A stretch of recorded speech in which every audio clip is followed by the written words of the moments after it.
Hi, so my name is Laura Finley. I'm the owner of Finley Food and Beverage Consulting. And I used to be a health inspector. I was a cottage food operator. I had a retail food license at one point. I had a wholesale food license at one point. And now I teach food safety classes to our community and the surrounding community. And I also help businesses get started, and I like to help people around the world figure out what they're doing, right? I figure starting a business for me was somewhat intimidating. I had a leg up because I was a health inspector who approved the applications. And I always think back to how if I didn't have that experience, I don't know that I ever would have really had the guts to start my business, right? So that's the goal today. We're going to talk about starting a business. And so, whether you're starting a cottage food business, you're starting a retail food business, whether you're starting a wholesale food business, there's a lot of things that are somewhat similar, and then there's some details that are very importantly different. So for that reason, there'll be a different video on each type of thing. There'll be how to start a cottage food, how to start a retail food, how to start a food truck. And then, specific questions that you have about starting a business, you can always reach out and I can either respond to you or I can film a video on the topic that you're wondering. So, I think today we're going to start with how to start a retail food business. So, what do I mean by retail food business? Basically, anywhere you can buy food from, whether it's a grocery store, Taco Bell, a high-end steak restaurant, any of those places, or a food truck even. A food truck, to some extent, has a lot of the same regulations as a brick and mortar restaurant is what we call it. And so any of those food places, or you maybe want to start a coffee kiosk, a drive-through coffee kiosk, they're all going to start out basically the same. Like if you're starting from nothing and you need to get started on going for your dreams, you make great tamales, or you love cooking high-end food, or you want to make foods for meal prep that people can pick up from you. To do it legitimately and to do it legally, there are some steps that a lot of people either don't know about and they miss and end up selling food illegally, or maybe they intentionally don't want to take the steps, right? I would kind of assume that this video is for people who want to take the steps to do it correctly, but regardless, it's here for everybody. So anyways, let's get started, right? So we're going to say that I want to start a coffee kiosk. So, and again, if you want to start a restaurant of any sort, is going to be very, very similar. But let's just say you want to have a little coffee hut and you want to have people come by and you want to serve breakfast burritos out of there. You want to serve espresso drinks, maybe some muffins, kind of a full service coffee hut, if you will. And you want to start that out because you kind of love coffee, you want to bake some items because you love baking, and you want to get out there and pursue your dreams and not being stuck in whatever 9-to-5 jobs that you do now, right? I will tell you that once you leave your 9-to-5 job, it's funny because a lot of us business owners end up working 24 hours a day, but there is definitely a lot of value, and I would never want to go back to working a 9-to-5 job if I had the choice, right? Being a business owner is scary in and of itself. There's a lot of ups and downs, especially in the beginning. But if you're one of those people who wants to take the dive and do the risk, then it's probably for you. So I want to start my coffee hut and I have no idea where to start. I would say, there's a lot of things that you need to do in terms of market research and making sure it's a viable business in your community and all those things. That's not really what we're going to talk about here today. We're going to talk about the logistics of getting you licensed and selling food legally, and then as well what it's going to kind of take to get your business to stand out above the rest from the beginning, right? And so I always wish there was something like this when I was getting started. I wish there's a book that explained this to me or a video that explained this to me, and there probably is, but here's another one. So I'm going to start my coffee kiosk. I would say that the very first thing that I'm going to do, there's two things that need to be done kind of simultaneously. And that is you need to apply for a city business license wherever you are. So for us, that's Bozeman, Montana. So we go into the city planning department and we apply for a city business license. And what that does is that allows us to sell up something, anything, and make money and take in money in the city of Bozeman. If I were to go somewhere else, I would likely need a city business license in another city, but mostly my business is done in the city of Bozeman. So I apply for my city business license. Depending on what type of business you have, that can be either a very quick process like it was for me, or it can be a more in-depth project if you're going to build some huge multi-restaurant building, right? It just depends on what you're doing. But either way, I would say still same thing. You apply for your city business license. And when you do that, they're going to connect you to the state usually of where you live, wherever you live, because you're going to need to register your business name. And that makes you can do an LLC, you can do a corporation. You figure that out when you go to apply for it. You can read about what the different things are. You can seek legal advice if you need to. But more or less, you need to establish and register your business name. And that's going to kind of put you on the radar for taxes and also make you responsible for paying taxes on any money that you bring in, right? So that's super important. I would say additionally important, and maybe even more important, depending on how you look at it, is that you're going to need to go to depends on where you are. For us, it's a city county health department. In the state of Idaho, they have regional health departments. It kind of depends on where you are, but regardless, you need to look for your health department essentially. And then after you kind of find the health department, or you can do a Google search, you need to go to the environmental health office, typically at your health department, okay? And so the environmental health office is going to be where you're going to find the application for your retail food license. And that is what you need in order to sell food to the public. A lot of times there's a misconception about, even honestly, if you're giving away food to the public, in the eyes of the health department, you still need some sort of license, because whether you're giving food away or you're selling food, the risk to public health is still the same if people are consuming the food you made. And so it's not so much about money, it's about public health and safety when it comes to your retail food license, right? And so when it comes to the license, there's people have a misconception with licenses about, do I need a catering license, or do I need a food truck license, or do I need an XYZ license? And at least where we are, there's only two types of licenses. There's a retail food license, which is I'm going to make food and sell it directly to the consumer. Or there's a wholesale food license, which means I'm going to make food, sell it to a store to resell to the consumer. And those are the only two types of licenses. And so that's why retail food licenses apply to a brick and mortar or a food truck.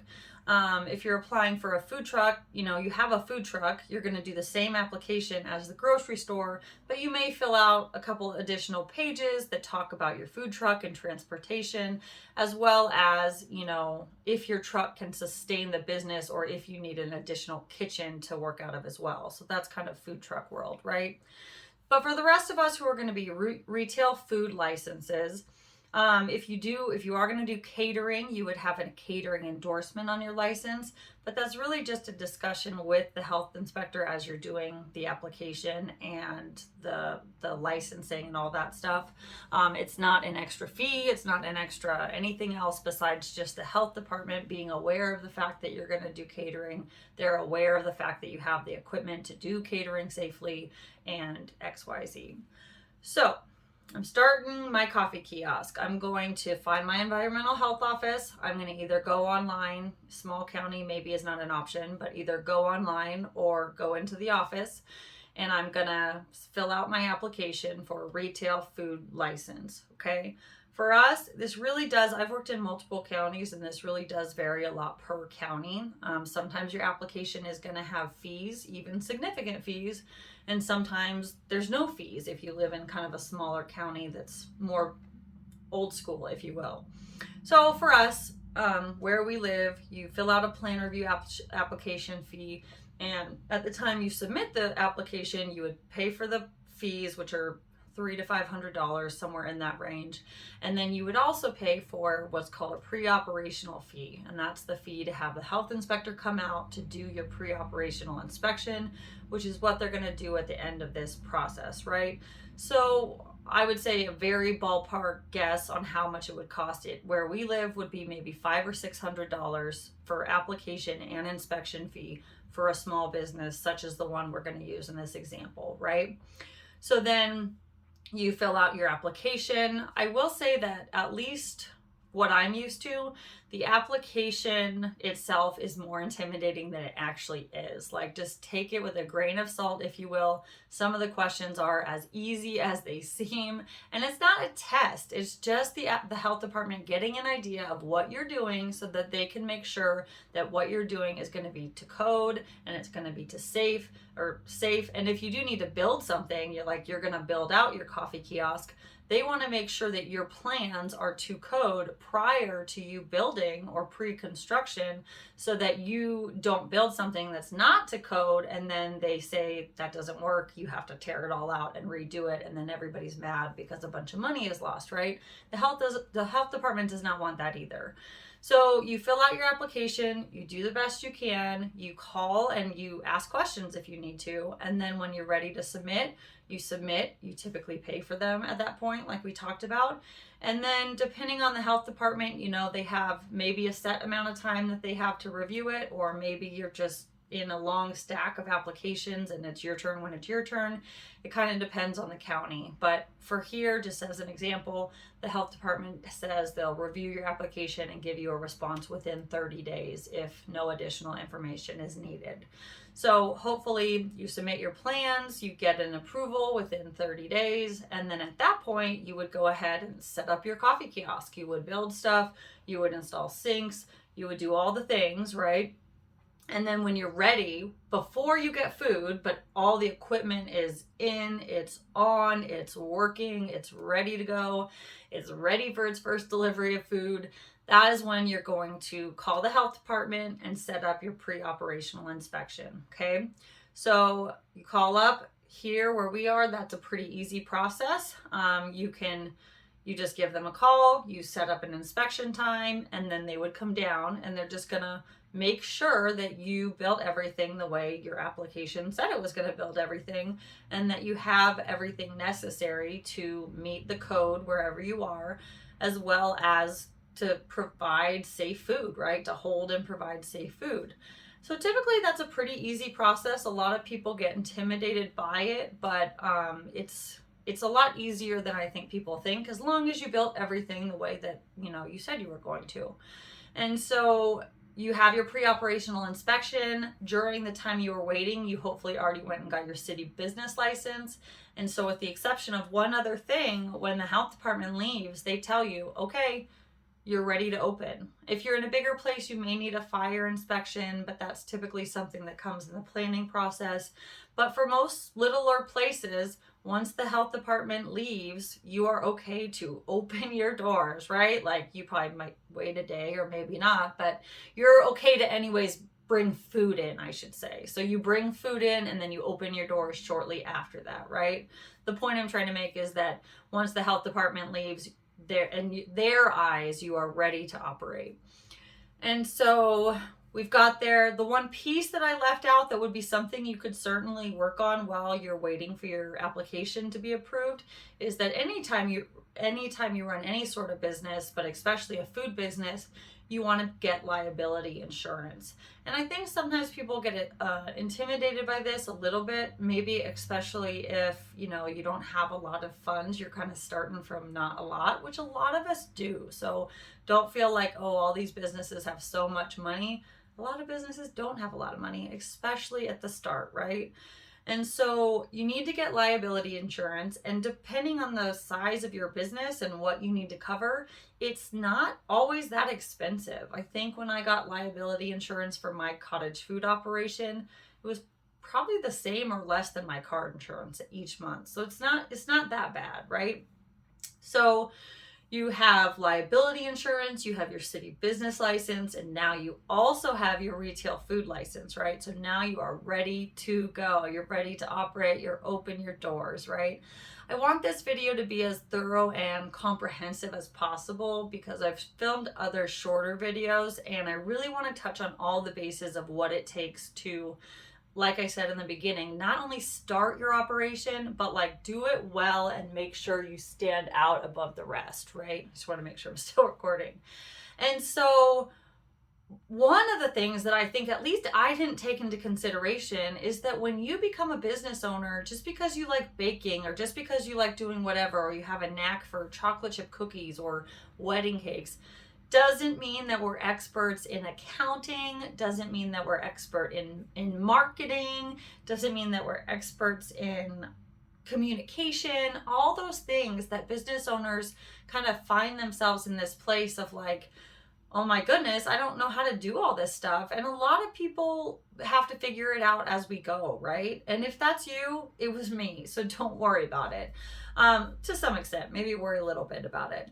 But I think if in terms of getting customers in the doors, we'll say one program that I'm not affiliated with, but I would highly recommend getting comfortable with in terms of making your own marketing material is going to be Canva, Canva. Canva is a program that's online. You can go to their website and you can use it for free. They have a pro version that I do use, but you can use it for free and you can really get started. This can be a great way to design your own business cards, to print your own business cards, to make little cute social media images, to make flyers for your business. I've literally in the last few years used it for all of those things, right? I definitely recommend getting some business cards, and you're gonna need to, depending on your level of comfort, you're gonna need to learn how to self-promote. And I think for a lot of us, that can be hard, right? You don't want to sound cheesy or pushy or all of the things.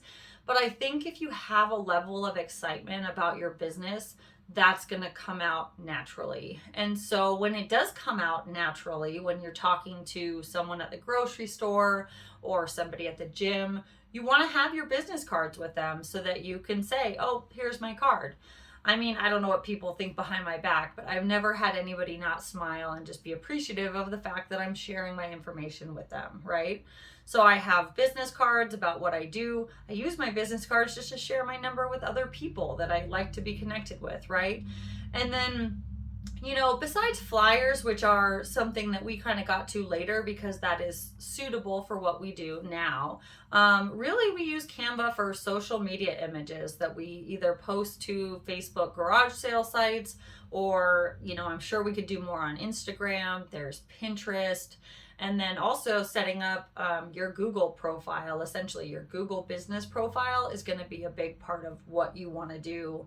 You could do that before you are open and running, or you could try to do it when you have time, when you're opening and running. It may be a better idea to set it up before you're running anyway, because you'll find, especially if you're operating a business that has employees and is open, you might not want to sit down and do some of this stuff once you're done at the shop, right? So just to complete the Canva topic, I will say one thing I want to say about marketing on Facebook is that you can pay for advertising, right? And I personally found that to be too expensive for what we could afford, and I never really saw return, if you will. And so maybe that works better for other people or works better for people with a bigger budget, but Facebook official advertising didn't work for us. But what does work for us is taking the time to post in individual garage sale sites. It takes more time. Sometimes the garage sale sites don't allow you to post to them. You have to kind of keep that in mind.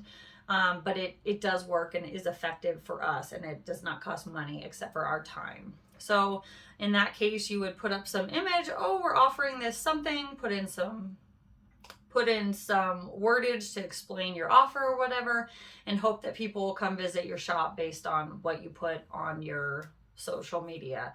That would be in a garage sale site. You can also create a Facebook business profile, which even though I don't use ours a lot, I would recommend having it, because a lot of people use Facebook to look for businesses, and so that would be a good thing to have in that case.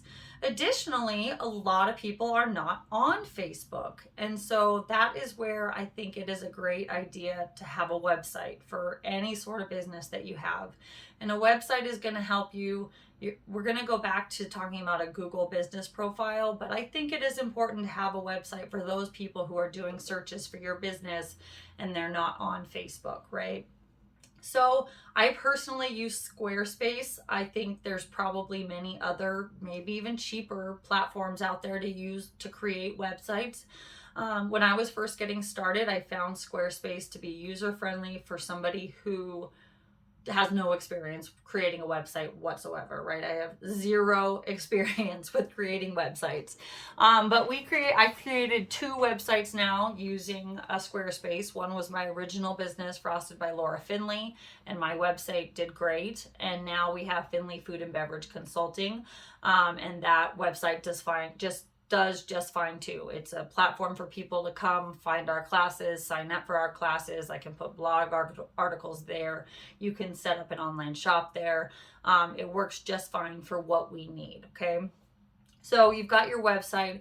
In addition to that, if you guys notice how when you go to Google, you search in, you're looking for Mexican food, you type in Mexican food, it gives you the restaurants, it gives you the hours, the phone numbers, hopefully all the information you need. It'll give you the option to call because the phone number's there.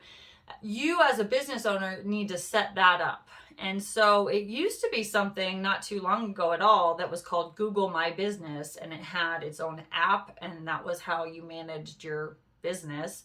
And they've now moved everything over to being on Google Maps. And so you manage your business profile you can get there kind of from Gmail, but also from Google Maps is where you're going to find out how to put your business on the map for starters, right? And then put in the details that people would need, like your phone number, your website, all the links that you would want them to click, right?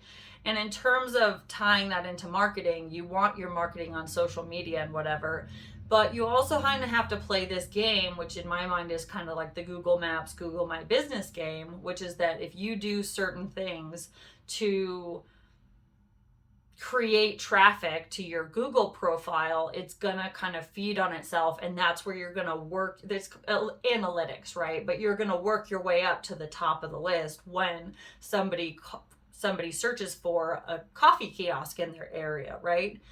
What was interesting for me about this, I was, again, just really lucky in that when I was first doing my business, my baking business, Google came to town. I saw that they were coming to town, and I sent them a message and said, hey, can I sell do you guys want to buy cupcakes for your event when you come in town? And they actually told me they were really impressed. They do this all the time and nobody's ever reached out to them. And I got a $300 to $500 cupcake order out of Google when they came to town, right? And it was a free event, but I got to attend the event. And the event at the time was all about teaching people how to set up their businesses and what to do to get their businesses to show up first on the list, right? And so none of it is hard. None of it is rocket science. It's just work, right? It's work that you need to do when you're also need to do a million other things, right? These are all things that you could, of course, hire somebody to do. And sometimes we wonder if we should, right? But, your budget is going to kind of dictate what you have the money to hire out and what you need to do yourself, right? So you've got when you do initially set up your business, you need to verify it. And so they'll have you set it up and they'll have you either put in an address or not, but then typically they'll send you a postcard or do something where you have to verify your business. And that takes a couple days because depending on how they're doing it, it can take time. So once you set up your business, then you can put in the phone number, the website, all the things. And then even just adding all of that is going to help you, of course. That's going to put you on the map, literally, sort of. And then after that, there's things that you can do that will get Google to show up your name more. And then it's also going to be affected by how customers interact with your profile. So if somebody calls you directly from that link, they hit call, that's going to make you show up more. If somebody writes a review on your page, especially a positive one, that's going to show up more. If you post a promotion or a picture or anything where you're active on that particular profile, is going to help you show up more, right? And so it's always like cheesy to, request reviews from your customer. But if you can get comfortable with that and you can find a way to let people know, hey, these reviews really help us, they're going to really help you, right? And what's interesting for me is that with the Frosted by Laura Finley business, it's a bakery, it's local, there's not that many bakeries where we live. It was pretty quick with me knowing these things that I just told you to go from nothing, not even existence on Google, to the very first thing that showed up when someone typed in Bakery Bozeman, right? And I was surprised how fast it was and proud of myself for doing that, right? Yay me, woo. But it was funny because I owned a cottage food operation, which means I baked out of my house, right? And our address was on Google because people came to pick up cakes, and a variety of reasons why it was beneficial to have our address on Google.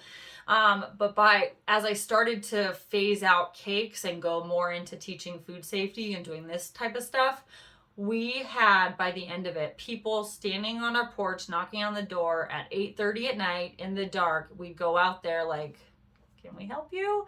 And they'd say, oh, we're here looking for a cake. And it was like, this is clearly not a brick and mortar open business. But too many people seemed confused by that. And so eventually I did have to let go of having my business and working as hard as I did to get that there. I initially temporarily closed it, and then I finally permanently closed it after not wanting to have the hassle of people calling me and blah, blah, blah, blah, blah. So what I found with this current business that we're doing, which is a food safety consulting business, we offer food safety classes around the state of Montana and in Idaho and Washington, and really anywhere we're needed. If the class was big enough, we'd go. So if you're watching this and you need a food safety certification, definitely hit us up, right? But it's been harder, even though I have way more reviews and a variety of other things more than Frosted by Laura Finley had. It's been a harder niche to dive into because we don't have the luxury of someone typing in Bakery Bozeman, right? That's a common search. It's way less common for somebody to say food safety classes Bozeman, right? So my patience has grown, I suppose you could say, on where I'm at. But setting up your business on Google Maps is going to be extremely important. So, okay, so we've touched on your licenses, your applications. One thing I forgot to mention about your retail food license is that all those fees that we talked about, the $500 to $600 in fees and the pre-operational inspection, those were all one-time fees. And then after when your health inspector gets there, you're actually going to also have to pay your first year's license fee. And so that's usually where we live. It's about $120, $140.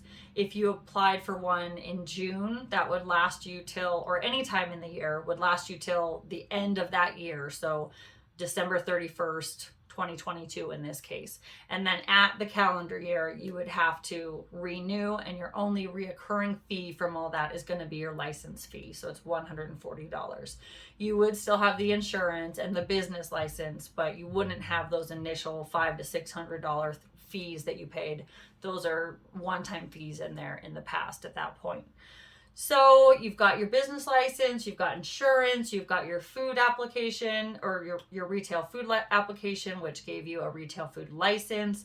You've got your shop open, you're working on, we'll say it's just you in the beginning, right? Employees is a whole nother world, but it's just you, you've got your business, and then You're going to operate day to day. You're going to do some marketing. You're going to be on Google Maps. You're going to set up a website if you have time. What I would probably recommend, just from my experience, you can try to learn all the things you need to know with accounting, but I think just finding a local accountant in your area is probably the best bet to give you peace of mind for everything going forward. You can use TurboTax to do your taxes, and you definitely, whatever kind of accounting you go, you definitely need to save all your business related receipts, and it's a good idea to set up a business bank account as well, right? You don't have to, but it's a good idea. You do need to save your receipts. That's extremely important. I have plenty of business friends who tell me about being audited, and I'm not looking forward to the day that happens for us, even though I'm sure it would all be fine. And so from there on, you're just gonna kind of do the daily grind, and you're gonna learn as you go and interact with your customers and give out business cards. If you want to put together flyers on Canva, we've been super impressed with their delivery of their products. You can order the flyers. They don't come in too long. If you're in a bigger city than we are, you can actually order them, have them shipped to or printed at a FedEx store in your area, and you can get your flyers in under 24 hours a lot of time. Unfortunately, we don't have that in our area, so we wait, 5 to 7 business days or something. Our flyers come in a really nice package, and then we go put them around town, or we hand them to local businesses because that makes sense for our business.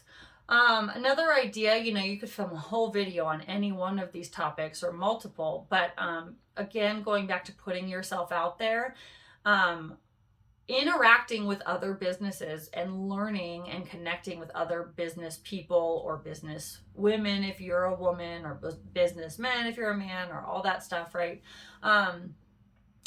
That is going to be extremely helpful. And so if you have a coffee shop and you bring around samples to local businesses, or you own a bakery and you even just, for me, it's like you just bring the ones that don't have a home, right? Or are a little bit messed up, but good enough. Then you bring those out with your business cards, right? And that'll get you used to interacting with people as a business owner, right? Because after doing all these things, you are a business owner, and you're going to get all the joys and satisfaction of creating something from nothing and following your dream. And then you have the roller coaster of the unknown, right? And so I think regardless, it is 100% worth it. And I'm excited for all of you to get out there and give it a shot, right? So if you found this video helpful, which I hope you did, I would love it if you like, comment, and subscribe so that you are alerted to when I put out new videos, which I've been doing very frequently. So there's a lot of more helpful information that we can go over. And I look forward to hearing about what you want to get started, and I look forward to seeing how I can help you with that, because I've always known that I, in my heart of hearts, love to help other people, and I'm excited that I have the experiences that I do as a health inspector, as a business owner, as all these things, as a food safety teacher, that I can share that information with so many people through YouTube, which is an awesome thing that we have today. So you don't really have to recreate the wheel, you just have to find out where the information is, right? So hopefully you found a lot of it here, and there'll be a lot more in upcoming videos. I appreciate you watching, and I wish you all the best of luck.